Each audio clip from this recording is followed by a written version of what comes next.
नमस्कार मित्रांनो, स्वागत आहे तुमचं आपलं जी के एज्युकेशन ग्रुप या यूट्यूब चॅनलवरती। मित्रांनो, आजच्या व्हिडिओमध्ये सुद्धा आपण पुढच्या काही मिनिटांमध्ये जनरल नॉलेजचे 10 महत्त्वपूर्ण प्रश्न पाहणार आहोत। चला तर मित्रांनो, कोणत्याही प्रकारचा वेळ न घालवता आपण आपल्या आजच्या व्हिडिओला सुरुवात करूया। मित्रांनो, प्रश्न क्रमांक 1 आहे, दरवर्षी लोकमान्य टिळक यांची जयंती कोणत्या दिवशी साजरी करत असतात?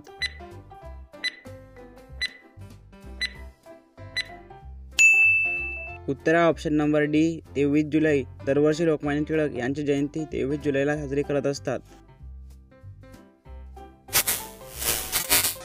प्रश्न क्रमांक 2 आहे, रिकामी जागा या एकमेव संघराज्य प्रदेशास स्वतंत्र उच्च न्यायालय आहे।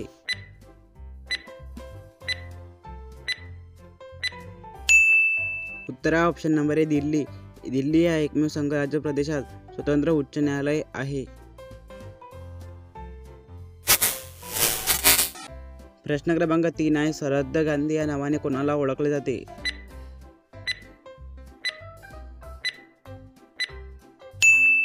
उत्तर ऑप्शन नंबर बी खान अब्दुल गफ्फार खान। सरहद्द गांधी या नावाने खान अब्दुल गफ्फार खान यांना ओळखले जाते। प्रश्न क्रमांक 4 आहे, भारताचा पहिला सागर सेतू कुठे आहे?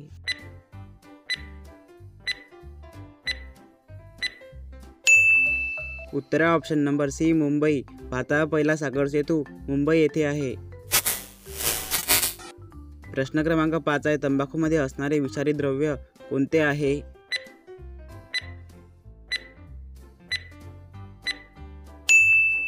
उत्तर ऑप्शन नंबर डी निकोटीन।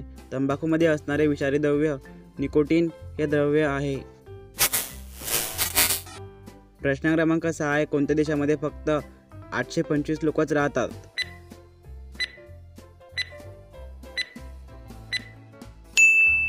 उत्तर option number C Vatican city.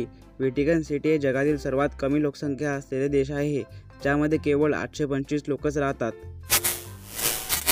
प्रश्न क्रमांक 7 आहे, अमावस्या व पौर्णिमेला येणाऱ्या भरतीस रिकामी जागा असे म्हणतात।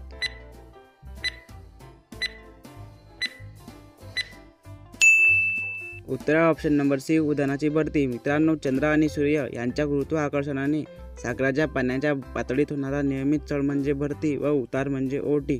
पौर्णिमेच्या आणि अमावस्येच्या रात्री समुद्राला सगळ्यात जास्त भरती येते। भरतीची वेळ व प्रमाण हे ऋतूनुसार कमी जास्त होत असते।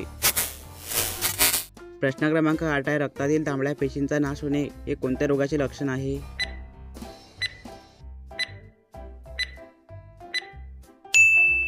उत्तर ऑप्शन नंबर ए मलेरिया। रक्तातील तांबड्या पेशींचा नाश होणे हे मलेरिया या रोगाचे लक्षण आहे। प्रश्न क्रमांक 9 आहे, प्रौढ माणसाच्या शरीरात किती रक्त असते?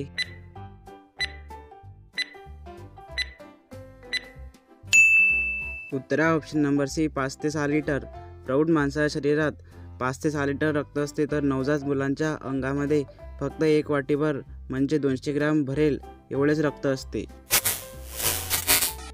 प्रश्न क्रमांक 10 आहे, सर्वात जास्त भूकंप खालीलपैकी कोणत्या देशात येतात?